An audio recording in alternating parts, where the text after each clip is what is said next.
hopefully this is just kind of the beginning of more collaboration in the future. That would be great.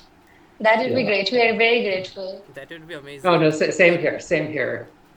Yeah, and I should say too, just on this side, I collaborate with the North American Victorian Studies Association and the British Victorian Studies Association, British Association for Victorian Studies. So there's a lot of opportunities for connections. Yeah, thank you so much. That Oh, you of course. means a great deal to us. Oh, well, thank you. That is great. And to be So I precise, think, we not only have 16,000 followers, actually, we have 16,000 followers on YouTube. And we have around Oh, wow. 3,000 members on our group. So if we combine everything, we are a group of more than 20,000 people who are following Victorian literature passionately. So that is a very interesting fact, I guess. Like, so many people are interested in Victorian literature now.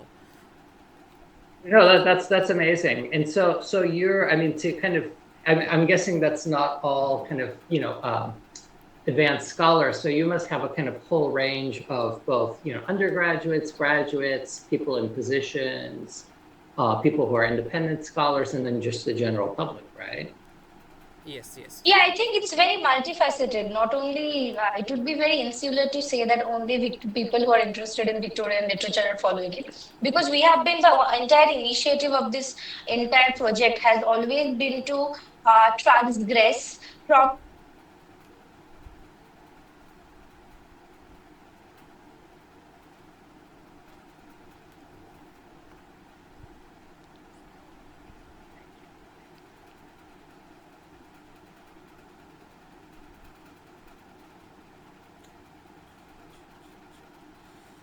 Don't happen this now.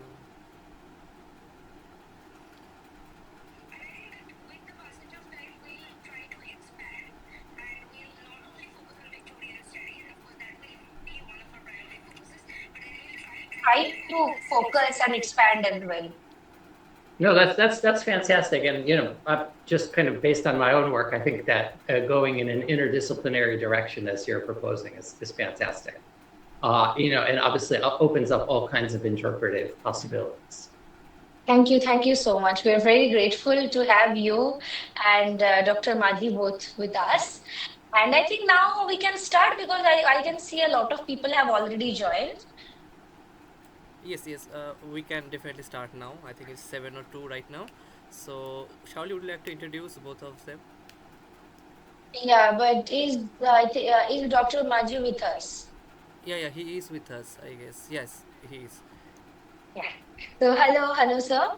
So we are so glad to have you both with us. And now that I see that a lot of people have already joined, welcome to Victorian Sundays.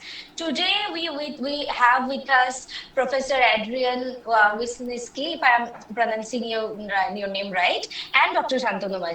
So Professor Adrian is a professor of English and Digital Humanities program coordinator at the University of Nebraska-Lincoln. He is also a founding developer of Disciplining the Victorian Classroom. He is the lead developer of One More Voice and director of the Livingstone Online. Also, he is an associate director of COVE. So his recent book, if we are talking about his publications, his recent book is Fieldwork of Empire, and he has published in an interdisciplinary variety of journals.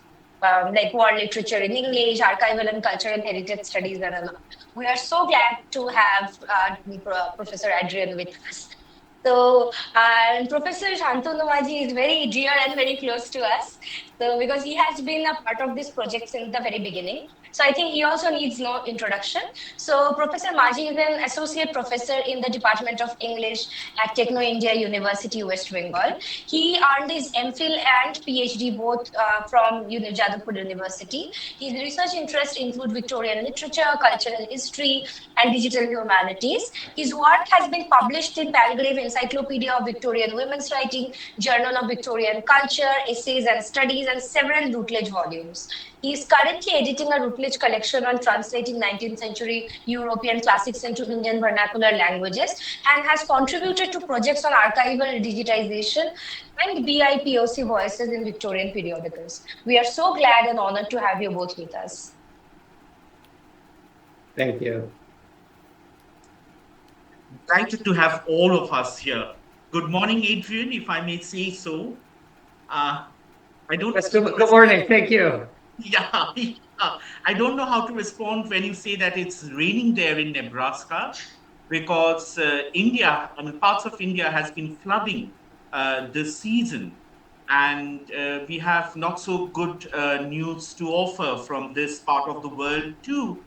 But I believe, given we would be talking about um, transnational classes, perhaps in the discourse of today's lecture, it would be good to begin on this note that uh, on a larger scope of environmental humanities, we have but this one world to risk for, and we are on the same boat.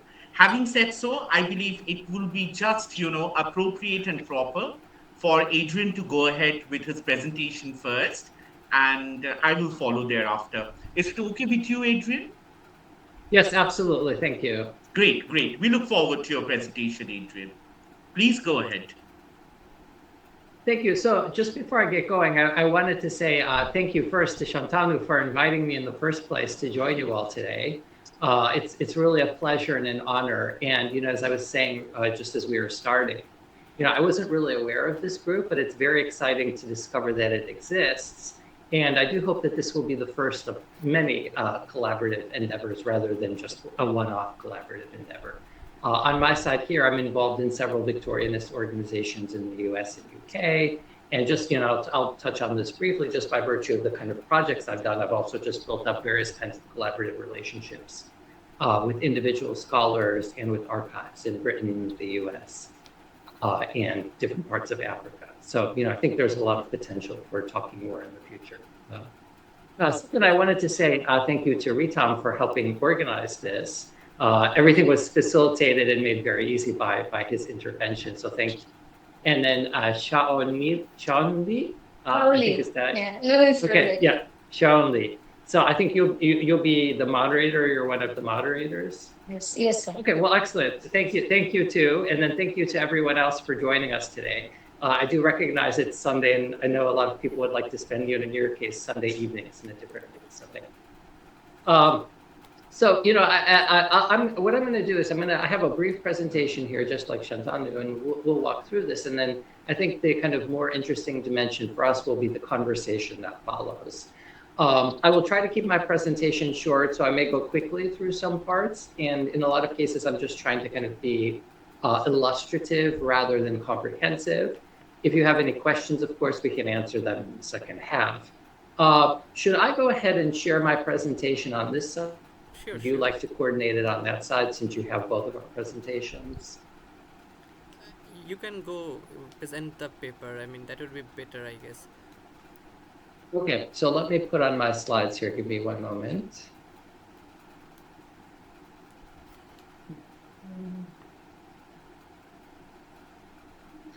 I believe we have some good 15 minutes each to go ahead with our presentation, and then we could possibly try and enter into the conversation. Is that okay, Shauli and Rita? Yes, sir. Yes, sir, definitely. Right. Thank you. Okay, Yes. yes, thank you. And then can you see my slides now?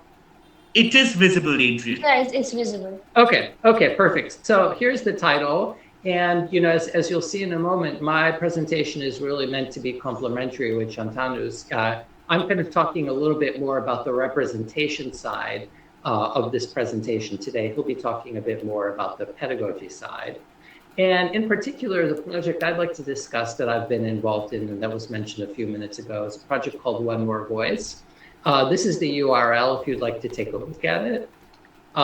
And I'm going to be talking about three things during my presentation. So one is I'm going to just talk a little bit about the history of the project and how I came to be involved in the project, why the project is designed in the way that it is, and then leading from that, some of the critical practices that the project has been involved in under my guidance.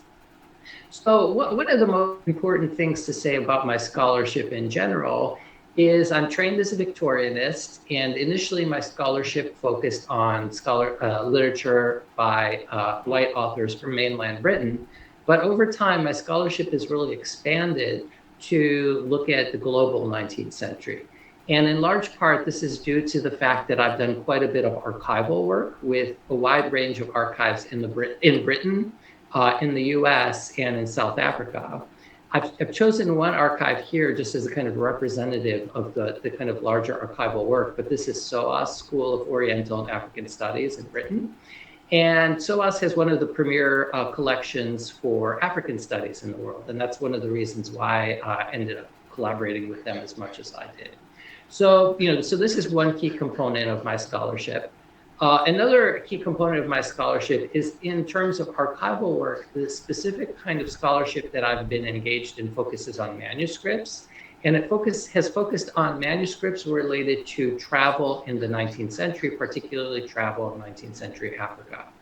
A lot of the scholarship I did in the 2010s focused on a series of 19th century British explorers. One of the most prominent of these was David Livingstone. I've given you a page of one of his manuscripts here just to illustrate that. And the reason why I wanted to show a page like this to talk about his manuscripts is the fact that this page ostensibly is written by Livingstone. But as you'll see, it's not just text, it's also illustrations. He's drawn a map of a particular area through which he was passing. And this image really gets to the heart of the kind of scholarship that I've done with archival materials, and that I've been very keen to think about documents like this that are nominally by British explorers, that are cataloged in British archives as being by British explorers, and that are generally recognized as being by British explorers, to be in actual fact collaborative documents. Documents that these explorers, quote unquote explorers, created while they were traveling in different parts of the globe, in conversation, in collaboration, in discussion with different populations that they encountered. And just one really simple example here is if we look at the bottom of this page here, let me see if I can blow this up very quickly. Swahili information by Yumbe, right? So that's just a very simple example, and if we dig into Livingstone's manuscripts more, we'll see more examples of this. But the point to take away is that Livingstone himself, in the document himself, very explicitly, in this case, though it's not always the case, is acknowledging the fact that he's talking with other people, gathering information from other people. And so when we as scholars or archivists think of this document as a single authored document, we're not really doing justice to the kind of historical processes that led to this document, or to the information that's embedded in the document, or to what we should really think of as the collaborative authorship of the document. So anyway, so my work with archival manuscripts really kind of led me to this realization on a wider scale. And one of the ways that this realization was realized was through the monograph that was mentioned a few minutes ago, Fieldwork of Empire, which looked at a series of 19th century British explorers and considered how the locations in which they were traveling shaped the kind of manuscripts they created, often in ways that they weren't aware of. The other project that I was involved in quite considerably in the 2010s was a project called Livingstone Online, and there's the URL at the bottom, you're welcome to visit it. This focused on David Livingstone specifically, and was the place where I really started to dig into and think about the different kinds of ways that 19th century travel manuscripts exist. Another distinguishing feature of Livingstone Online was its scale. It's an immense project. It has some 15,000 images of Livingstone manuscripts and various other kinds of objects and images associated with Livingstone in one way or another. So we have photographs of people who are somehow associated with Livingstone, the places he traveled. There's documents related to Livingstone's afterlife. There's even things like board games, and there's manuscripts that have been enhanced with various kinds of digital technologies. Okay, so let me get over here. The other thing to mention is just by virtue of being a digital project, Livingstone Online resulted in production of a huge amount of data. As you can see here, 2 terabytes of data. So that's what I'm going to say about kind of my prior scholarship, but I really just wanted to emphasize, well, I'm going to show you one more slide actually. And this is just some of the many different kinds of influences by which the project was shaped. I think it's very important to acknowledge the critical context out of which my scholarship has come. I haven't worked in a vacuum. I've actually worked through studying the work and kind of being in conversation with a wide range of scholars. And these scholars have exerted an immense influence on the way I approach 19th century manuscripts. So I think it's just important to acknowledge this wide range of work. So that's all I'm going to say about kind of my prior scholarship. But this prior scholarship, a lot of it was developing in the 2010s and 2000s. And it really set the stage for me. Oh, and then, sorry, one other thing I forgot. Through these projects, I've also worked with a lot of different people in a lot of different contexts. You can see I put about 75 collaborators across 70 projects. But so what these projects have done in general have set the stage for my One More Voice project. And One More Voice picks up in some ways where Livingston Online left off, in that it's very much an archival project, but it's starting to think about, or it's really focusing on thinking about all the other voices, the non-British voices that survive in colonial archives, that are often neglected in colonial archives, that are underrepresented in digital resources, that are underrepresented in scholarship.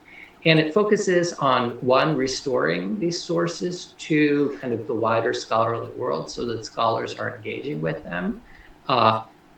Three, it kind of focuses on thinking about how these sources might be supplemented by other kinds of images or objects that exist in archives. And this can be photographs of individual creators whose works are remain in the archives. It can be objects, or it can be various kinds of creative textiles and things along these lines. And then the last thing the project does is, alongside of this kind of archival digging, it promotes scholarship.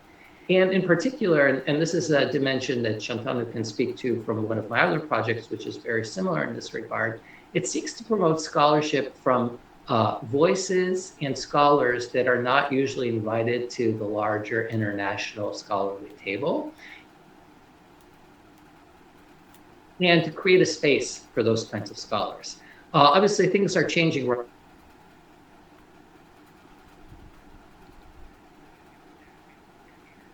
nowadays, but if you go back, especially in the realm of digital humanities, especially in the realm of Victorian studies, there are many less voices like this, and this project is really coming out of that kind of context. It's kind of clearing a space so that people that are usually heard can step back and support the work of others who are not usually heard. And then, as I mentioned a few minutes ago, a lot of this is shaped by the kind of critical context I've been thinking about.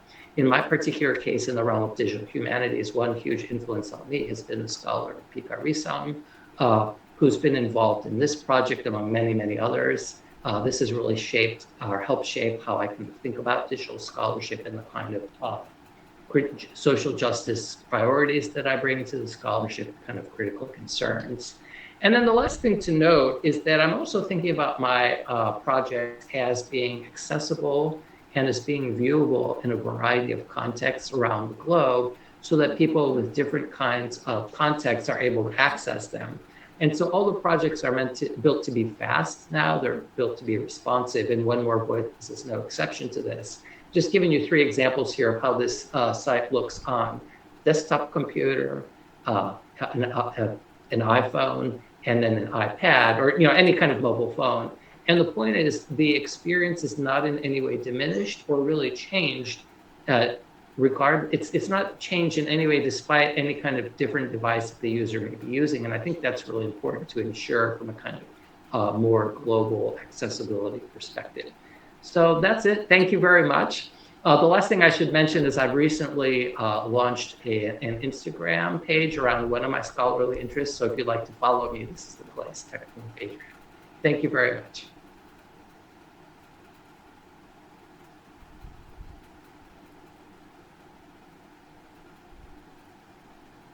Thank you so much, Professor. It was a wonderful lecture, and I will definitely follow the Instagram page. And I really like the way you just elaborated within just a few minutes, I would say. I mean, the way you navigated the entire lecture is very, very beautiful. And hopefully. Oh, thank you very much. And I meant to just turn off my presentation, but I actually hit the leave button. So I missed the first bit of your comment, but I heard the last bit, which was very nice. I think I really loved your presentation, to be very honest. Matlab, this kind of interdisciplinary and disciplined work can be done in Victorian studies is very commendable to see. And I loved how you have expanded it and included so many people in this project, specifically the idea of the 2TB data. It was brilliant. I mean, the way you navigated the entire idea of the classroom is very commendable to see. I would like to ask you some questions about the presentation, but I think I'll ask that after Dr. Majee's talk. So, Okay, thank you. And yes, and of course, I'm happy to field any questions, but I would love to hear from Dr. Majee as well. so now we will go ahead with Dr. Majee's presentation. So, yeah, sir, now the floor is yours. You can start your presentation. Thank you, Shauli and Ritom. It's always a difficult task to speak after Adrian, but now it seems it's all the more difficult because I have to open an Instagram page so that I could follow Adrian's recent developments in the field, so as to say. I hope my presentation is visible now. Is it? Yes, Yes. Great. yes, I can see Great. it. Yes, yes. Thank you so much. So,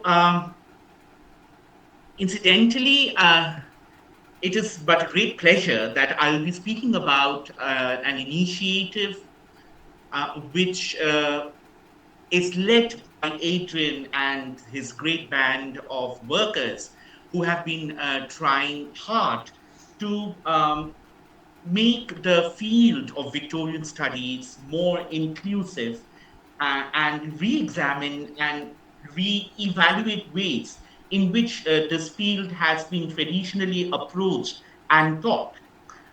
In addition to that, I believe it has always been the approach to see that how 19th century studies, by which I mean 19th century literature as well as 19th century culture, have been traditionally studied and taught in institutional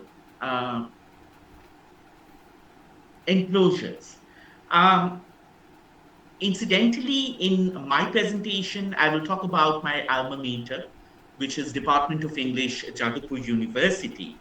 Um, but I will also talk about other institutions and other influences that have shaped my work in order to try and project and propose maybe a similar methodology which could then be implemented in the context of other institutional histories to try and see that how looking back at our own heritages we will be able to come up with newer readings of Victorian studies, so as to say. Um, I'm not quite sure if you are able to see the second page of my presentation or not. Can you see the second page? I believe you can. Okay. So, this idea of undisciplining the field of Victorian studies, I believe, were quite consciously set out by a gang of three women. It gives me immense pride to also acknowledge the fact that these three women, Ronjuni, Alicia, and Amy Wong, they are again female intellectuals who teach across different parts of the world now, but they came together for this 2020 revolutionary edition of the special issue of Victorian Studies, where they published an essay called Undisciplining Victorian Studies. And this particular essay was a call to deliberately develop a new way of thinking which would try and contextualize the idea of Victorian studies in a set of practices that engage with scholarship in a relational model. Of course, soon later, other scholars like Shukonna, whom Adrian has rightfully mentioned of, in association with Rianne Fong and Helena Michi, have also made similar claims in their attempt to widen the field of 19th century studies. But if we look at, the works of these two set of intellectuals, then I believe from these valuable manifestos, we can come to decipher at least two related models of decolonizing education. One is this idea of undiscipline, which resists assimilationistic thinking, which insists that our understanding of a text should structure itself on the difference which defines our social position. And on the other hand, you have this very, very productive concept of trans imperialism, which I will possibly try and talk about a bit later, perhaps. Now, keeping these two models in hand, I believe it is important to try and refer to one of Adrian's brainchild, that is Undisciplining the Victorian Classroom Initiative, which I believe, in a way, addresses an issue which is acutely underrepresented in the arena of Victorian academia, and that is how do we address the question of pedagogy while facilitating Victorian texts in a Victorian classroom. And I believe Undisciplining the Victorian Classroom, this project, has been able to possibly try and reimagine Victorian studies by bringing into our consciousness of Victorian literature the idea of positionality and imbibing one's own location into reading of text. If you possibly will be interested to try and look into the portal, the URL for which is already up there on the screen. This is what the sitemap would look around. So you would see that there are Zoom casts, there are lesson plans, there are specific, thematic zones which has been designed and curated to try and look into the other side of Victorian studies. And there are syllabi which has been curated and designed to be taken up by academia across the globe, and also a lot of other important information which gives a thorough understanding of the ethos of the kind of spirit this particular project tends to bring forth with it. This is what specific snapshots of the lesson plan and syllabi would look like. Uh, my contribution to this field is to try and construct a tailor-made course, which I am very happy to have been able to contribute to UVC, which is called Undisciplining the Victorian Classroom in India, where I tend to engage in reading the case study of my alma mater, the Department of English, Jadavpur University. The material is to not only try and introduce learners of a very comparative model to read 19th century studies as a world discipline, if I may say so. But the idea is to also try and lay bare the structural biases which constantly affect, our understanding of Victorian studies. And I believe if you look at the kind of literature which has existed about English in India, a lot has been written about the English language, so as to say. But English literary studies in Indian higher education institutions has been neglected to the extent that we tend to forget that the ways of teaching Victorian literature, methodologies and pedagogical choices that generations of academicians have participated into have had made an indelible impact on what we tend to look upon as Victorian studies, so as to say. So, my course particularly tends to present this case study of the 19th century group, which was working at Jadavpur University since its inception in 1956. And in doing so, the idea was to establish alternative circuits of knowledge by not only integrating the research output of this group, but also trying to look at it that from very post-colonial perspective, how these group of academicians situated in Kolkata were trying to negotiate with the idea of imperialism uh, through the understanding of their own political and literary cultures, which were very much defined by their South Asian existences. Um, a moment ago, I was trying to tell you about one specific idea which seems to have had made quite an impression on my mind when I was trying to look at this specific project, and that is this idea of trans imperialism, which Shukonna Banerjee proposes in her essay of the same name, I believe.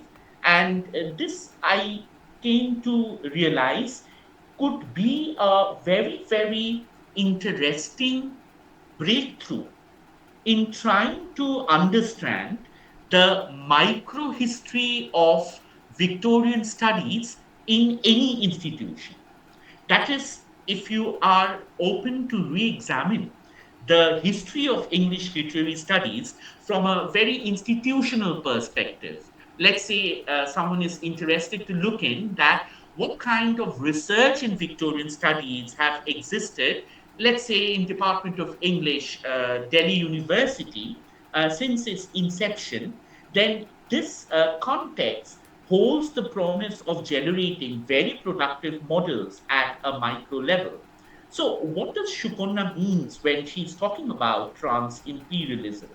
Of course, it's an analytical framework which is there to place the non West, that is the part of the world from where we belong to, into a relation of contiguity with the empire out there. The idea is also to try and break out from our commonsensical understanding of the framework of the nation, but it is not only to try and look at relocating the history of the discipline from a non West perspective. It is also to try and see how we could try and establish parallels or similarities of reading while operating along the same interrelated plane of modernity. So, for instance, if I'm trying to look at the case of Urdu in 19th century India and the case of English in 19th century India, a more proactive model would be to try and look at both these language practices as offering a little notion of co-equality, that is to see that in connection with what is happening across the imperial status around the globe, how these two language practices would reveal connections in their own status between and across the empires of the 19th century. Um, so these are specifically the people whose work I tend to engage with in the larger scope of the course which I designed for Adrian's initiative. Uh, Sadly, most of these people are no longer with us except the one in the red chemise, Professor Malini Bhattacharya. But I believe initiatives as these also tend to allow us to come to terms with our own history of academia. For instance, while conducting such extensive research, these scholars were extremely successful to not only establish, alternative circuits of knowledge, but also come up with their own reading of canonical, classical British and American 19th century literature from their own understanding of South Asian heritages.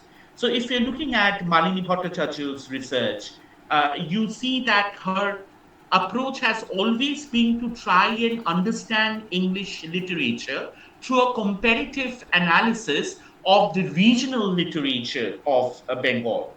Or if we are looking at, Joshadhara Bagchi reading Matthew Arnold, Alfred Tennyson, and Walter Pater together, you find that her knowledge of the field is very much informed by the growth of nationalism in 19th century India.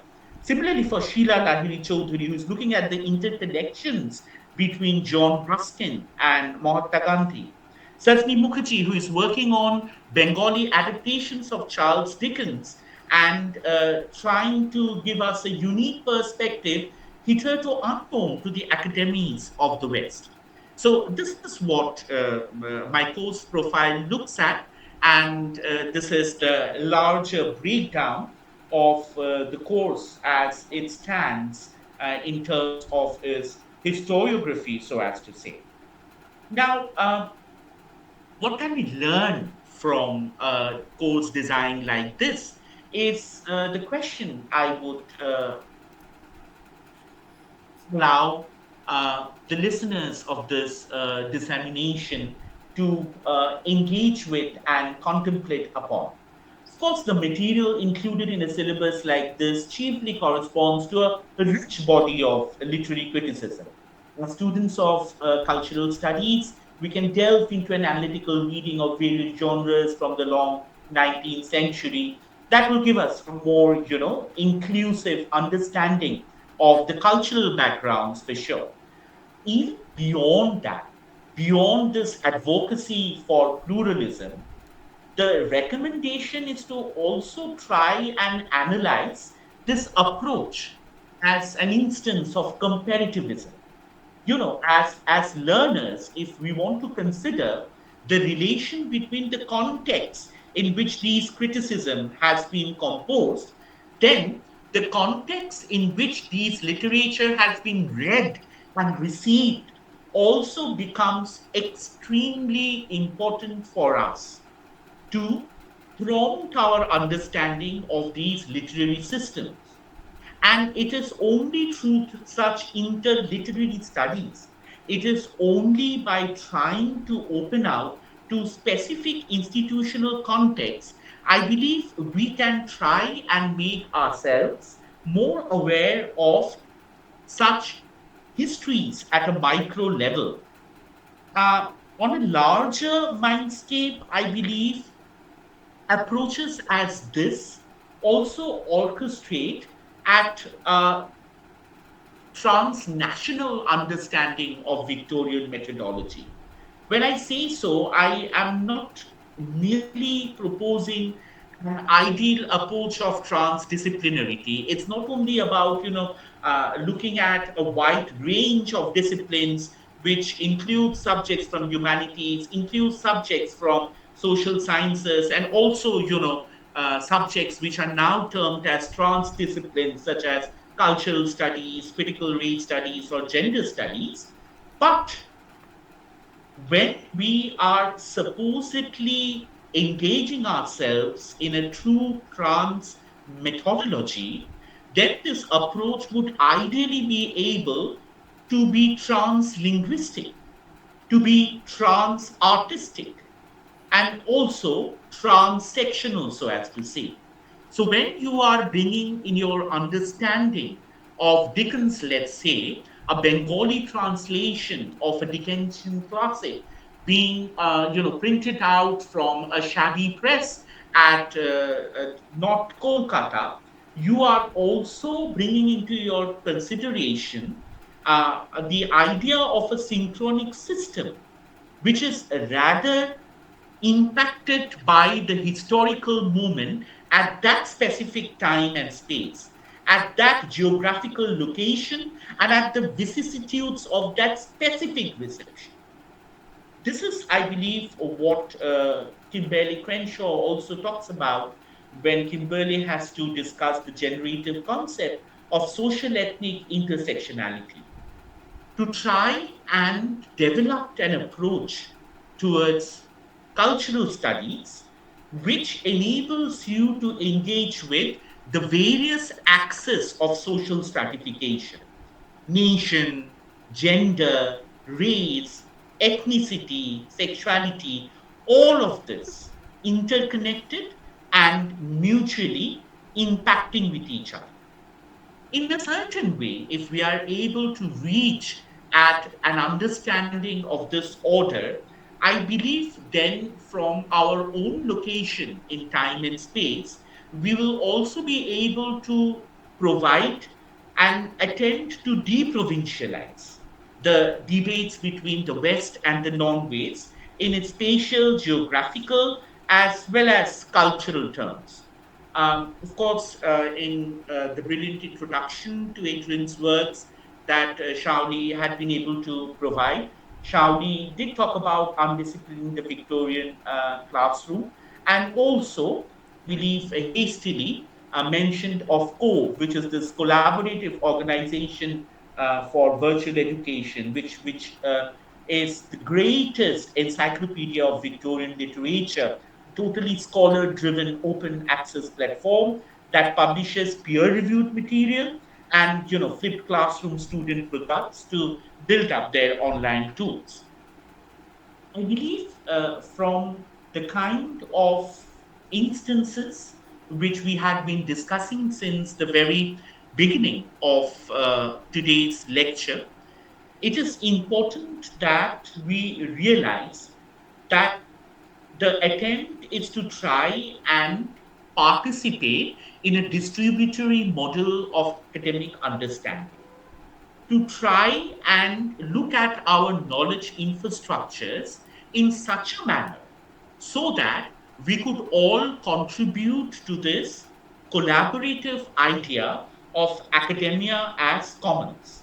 And I believe, as 19th century scholar in this time and space, as a community, as a tribe, if we are to thrive on the shared vision, then it's high time that we liberate our tradition bound institution of Victorian scholarship into the new sky of Victorian commons, if I may use that word, where uh, the world of Victorian studies emerge from all kinds of inequality that we are reduced to, and talk about sharing, talk about an ethics of caring, if I may say so, which defines what we are and what the world wants of us at this moment. Thank you so much for being a patient audience. Thank you so much, Um, Shantanu sir, for this amazing lecture.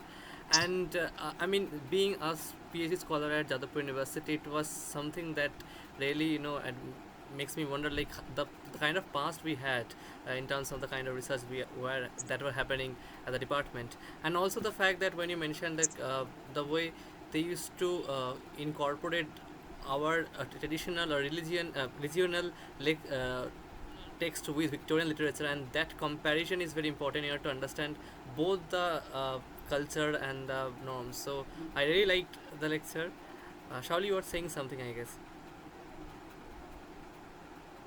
Yeah, I really liked the way you intersected with a very humane perspective into the entire pedagogical and I mean the entire pedagogical and the collaborative effort that we are talking about. I think yeah, I mean in this world and time when the entire world is burning, that your intention of creating a more humane pedagogical intervention becomes so necessary. So yeah, I think that was a very interesting and a very wonderful takeaway from this lecture, because even if we are restricted to classrooms, so our life shouldn't be restricted by only page and paper. There are something more than there are this universal sense of brotherhood and this sense of humanity that binds us all together, and how classroom can fill in the void to play a very vital role in this approach. So that this becomes a very important takeaway from this lecture. So thank you so much for that. So I mean, both. I really loved the symphony of both of you. The way how Adrian started talking about something, and then you gave a more. I think a more what do you call it? A more idea. You specifically this trans-imperialism. You talk give a more post-colonial angle to it, and it just feels like a very translucent and a it just flow is very nice. So I think I really loved your symphony of both of you. So one thing that I wanted to ask from Adrian is that like while you are talking about, you also said that you have been talking white, you have been dealing with the white subjects while talking about the Victorians, and that has also been very contentious thing about the Victorian studies. Me and Ritum and I, we have been editing this book called Blue Victorian, where we have been trying to make this transgression from the canonical text and also this terracentric idea of Victorian studies and make a transfusion, make this transgression and the marginalities with which Victorian studies are infested to break that boundaries. So yeah, that has also been an attempt to do that. So since your project has been very vital in this entire Victorian project, so I wanted to ask you that in what ways do you think that your project intersect with the quote unquote post-colonial theory, and how do you think that reshaping the classroom or reshaping the Victorian literature, particularly regarding the empire and the global 19th century studies, work in that matter? Adrian, I think you are mute. Your mic is muted. Sorry, that's a great question. Thank you. I think you've raised some really interesting points, and I think it was, for me personally, I've seen Shantanu present with me on a different panel in a very different context, and of course I was familiar with his syllabus, but it was just very interesting to hear him present on his syllabus in the way that he did today and talk about the larger context that he was talking about. Especially, for example, this idea of Victorian commons that he raised, obviously the emphasis on the trans-imperial and all the different kinds of transits you mentioned, right? Thinking about kind of Victorian studies through all these different intersections and the kind of sum total of the intersections. And so, to kind of go back to the question, I guess, one very kind of simple distinction that I sometimes make when I'm thinking about kind of, say, the difference between post-colonial and decolonial, right? And maybe it's a little too simple, but it kind of does the trick for me to just kind of start thinking about this topic. Is for me, post-colonial studies was always about identifying structures that persisted from the colonial era, and decolonization is really stepping out of those structures, changing things. And so one thing that I've been very interested in with One More Voice in Undisciplining the Victorian Classroom is instituting real change in the academy and creating a space where people who aren't being heard, as I mentioned earlier, are able to be heard. I think, one thing that's really kind of been highlighted in today's presentation already, and this is even more evident for me given the kind of Victorian organizations in which I'm embedded in the US and the UK is, and the one other kind of caveat I should mention is, so, seeing Shantanu's presentation, I can't speak to how kind of representative this is of, say, going to a Victorian Studies conference in India and seeing a series of games, right? But what I can say kind of from a British perspective or from a US perspective is that in some ways, Victorian studies in these two locations, as I've seen it practiced, often has, I'm not sure if luxury is the right word, but has the ability to discuss Victorian studies in a vacuum, in a way that, just Shantanu's presentation from the get-go is not, right? Like you're already, in kind of the material you're thinking about in the syllabus you organized and displaying Victorian classrooms, the way that you're thinking about Victorian studies, it always has to be from a global perspective, and it's always from a comparative perspective. That was, I thought, another really important point that you brought in, where you have to think about the individual's positionality and how that positionality is shaping the interpretation of the world and how the Victorian world and how the kind of representations that are being discussed in the Victorian world intersect at all these different points with the position of the individual scholar. And so for me, one thing that's really interesting, just kind of thinking about even the presentations today, is how different this is in the presentation today versus kind of what I might expect in a typical, not exclusively typical, but one of the more typical presentations I might see at the British Association of Victorian Studies or the North American Victorian Studies. The opportunity not to discuss the global context, right? Or just the kind of tendency to do it. So I don't know if that answers your question, but there's so much said in kind of the last 40 minutes or so. There's a lot to discuss. No, I think it becomes very vital because I also think that while this entire idea of undiscipline takes place, we should still engage with the canonical text. So undisciplined, the Victorian doesn't mean to only, break the boundaries, but also while still engaging with the canonical text that has always been there. So yeah, that is a very important thing. And also one technical question that I wanted to ask you that since you have mentioned the 2 TB data, since you made it very accessible to the public, what were the ethical, challenges or like the technological challenges in this entire digitization process that you had to face while making so much data, the pedagogical data accessible to the audience? So that's a great question. And one of the things that was nice about, and one of the reasons why I wanted to show Livingston Online first, is Livingston Online was the project where I learned how to practice digital humanities caption. And that was really a project that I was developing in the 2010s. The last formal publication of that project came out in 2020 under my guidance. It's kind of having a third life now. So I got to make all my mistakes with that project and learn all my lessons. And so by the time I came to develop Undisciplined the Victorian Classroom and One More Voice, both of which started in 2020, I could apply all those lessons to these projects. And so, for example, one thing that I had done with the prior projects is I really depended on external programmers. I was dependent on external funding for developing the projects. With these two projects, One More Voice and UBC, all the programming has been done by me. So that's really important. And it's, I'm not necessarily in any way a kind of technical wizard. So everything that I did in those projects, I had to learn how to do. I developed, those projects got going before the advent of ChatGPT and so on. So the kind of technical side was much more difficult than it is today, right? It's the takeaway is that practice makes everything perfect. That's right. And also just because of that kind of being forced to kind of depend only on myself and not having any resources, we had to work within our means. And so a kind of key dimension was, well, we're going to make these projects. We don't have any kind of server to host them on. We're going to have to rely on free resources. So we had to kind of let the resources that were available online guide the kind of technical design choices.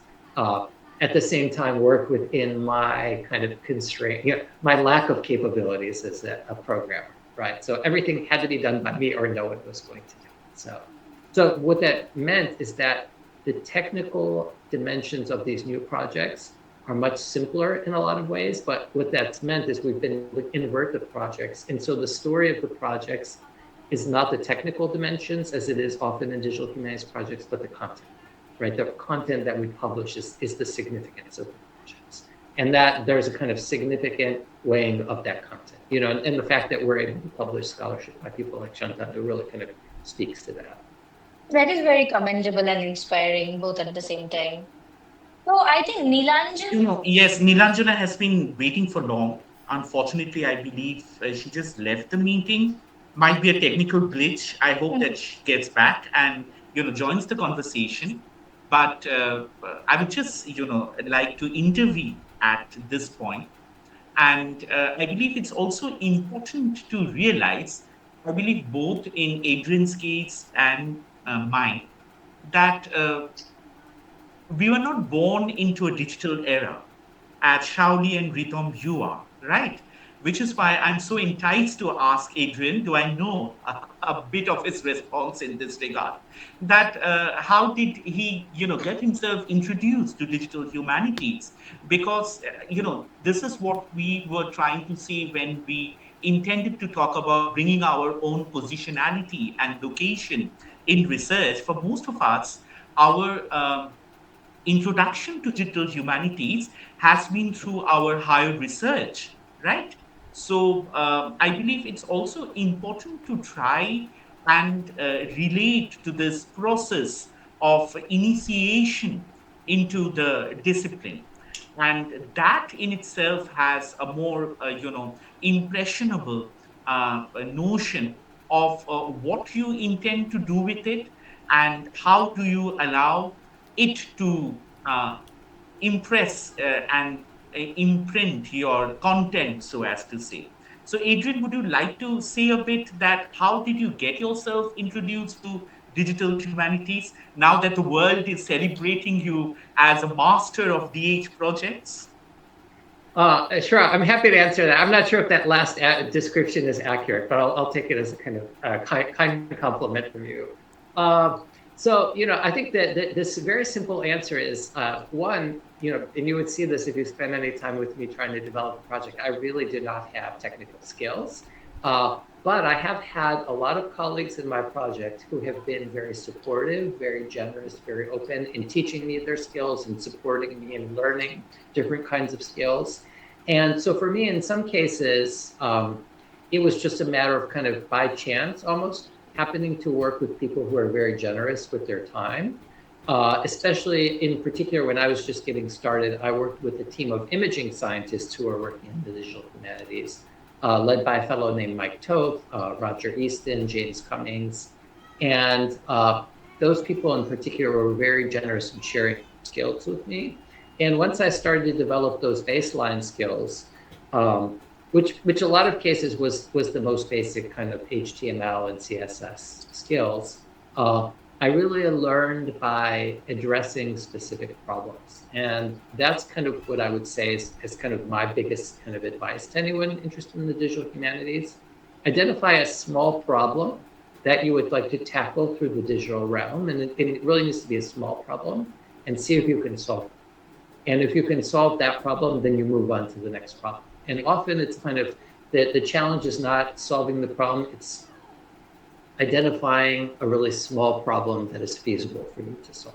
So just as an example, I'm interested in a particular topic, as a kind of example scholar on X, Y, and Z. How do I build a single web page around that project that I can keep online forever?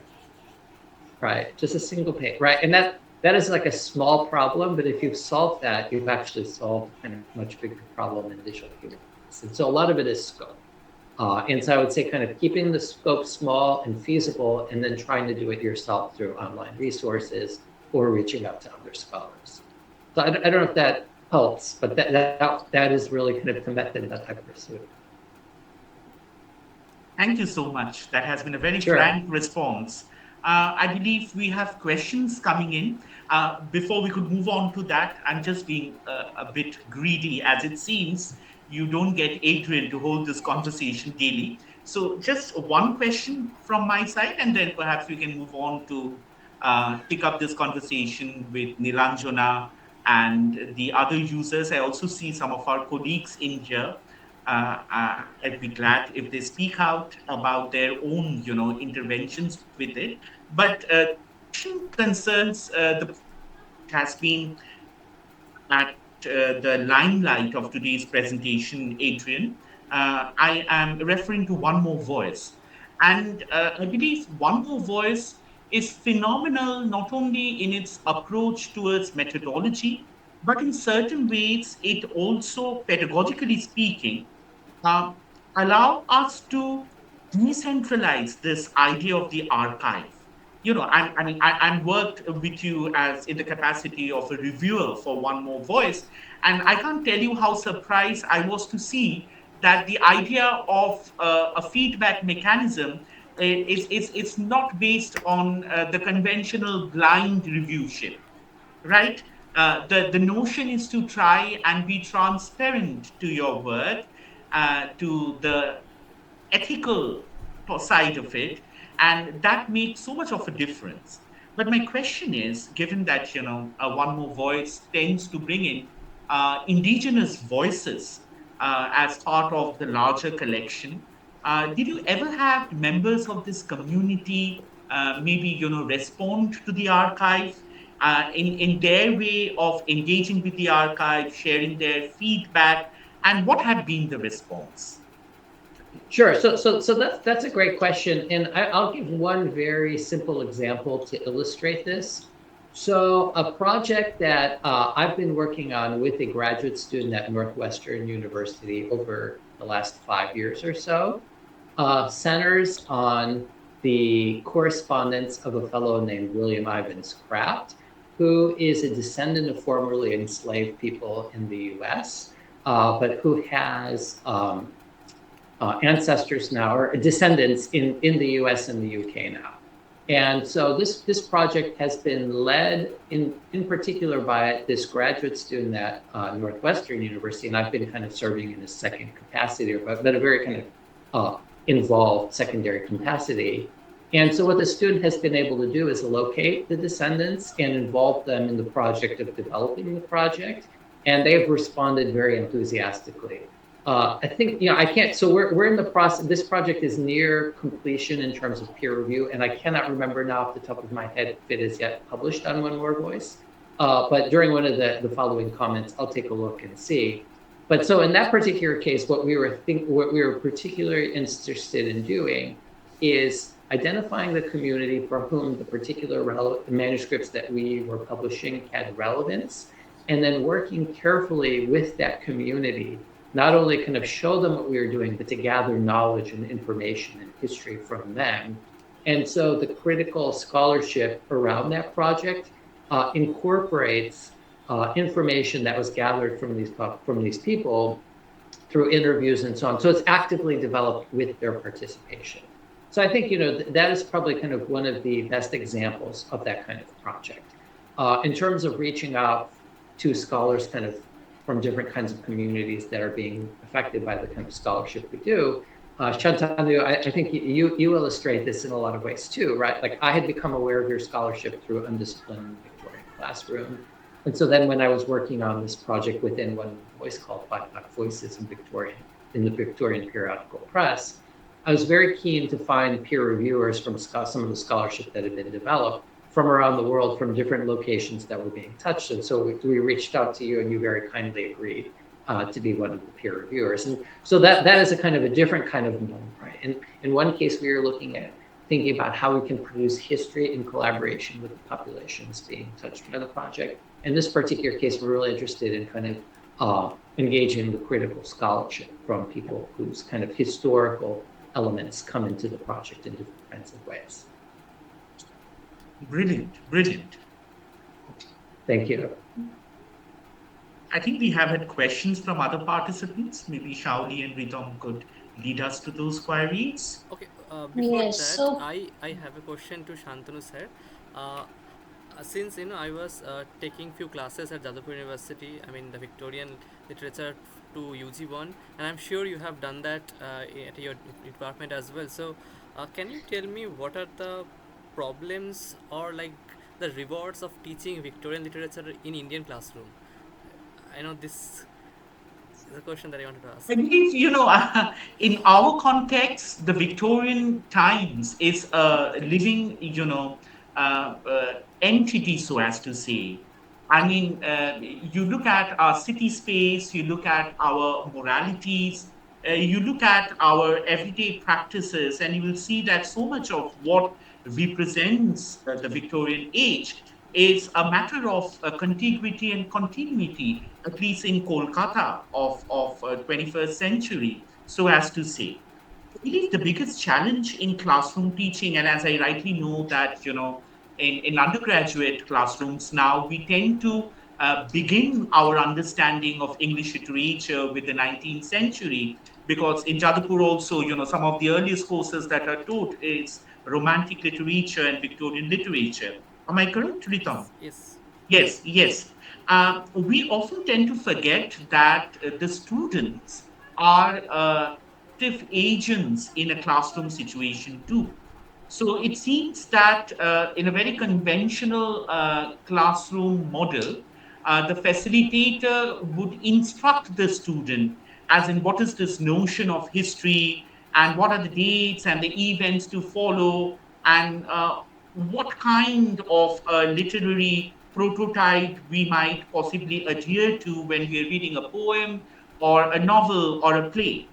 Uh, I believe, and I possibly also tend to work upon this, on the individuality and the freedom of choice that a learner has.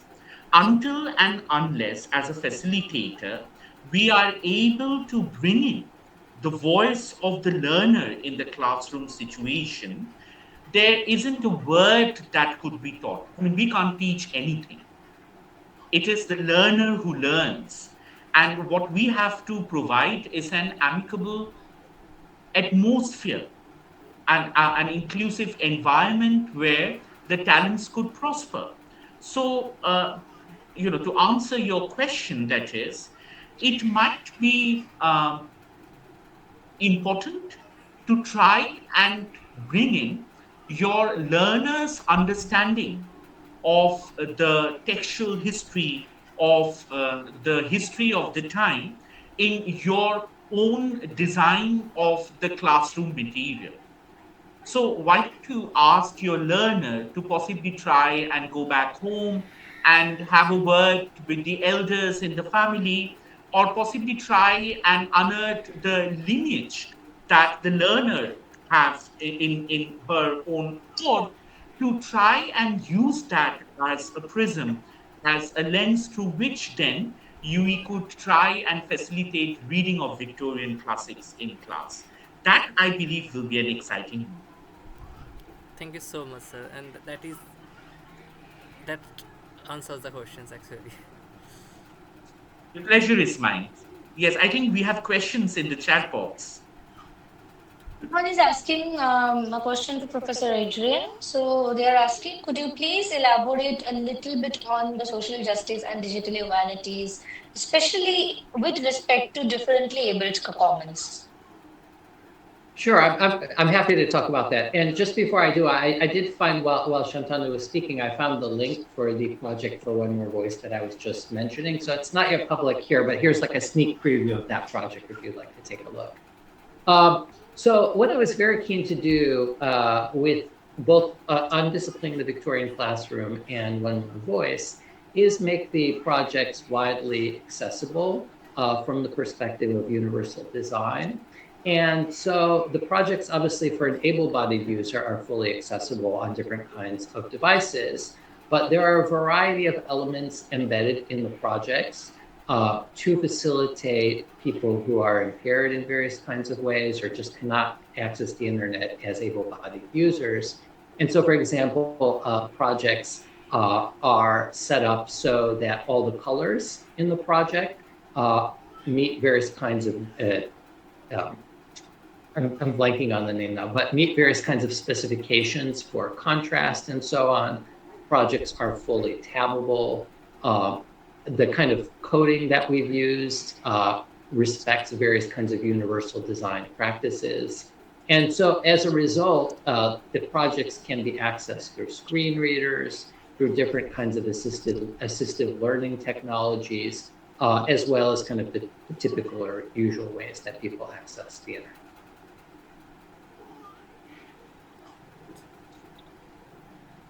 I think that answers the question pretty well. So, does anyone from the audience have any questions?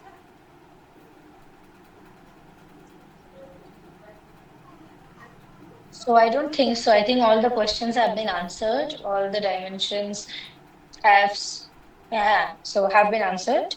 So, I think with that, we'll end our discussion for today. It was wonderful to have you two in this lecture. So I think that our entire project has talked a lot about any other stuffs, the new dimensions that Victorian literature is taking in the 20th century and 21st century.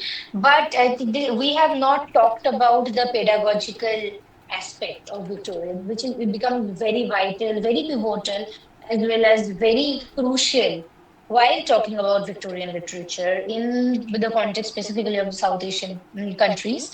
So that gives a very, I think it's one of the pinnacle additions to our lecture series. So I want to thank you both for joining us today and honoring us with your presence. So I think with that, if Ritam, do you have something to say?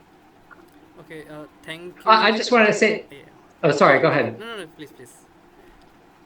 Well, I was just going to say thank you very much for inviting me. I mean, this has been a lot of fun, and it's been absolutely fascinating to kind of hear about some of the work that you're doing and really just, thank you for the chance to discuss my scholarship as well.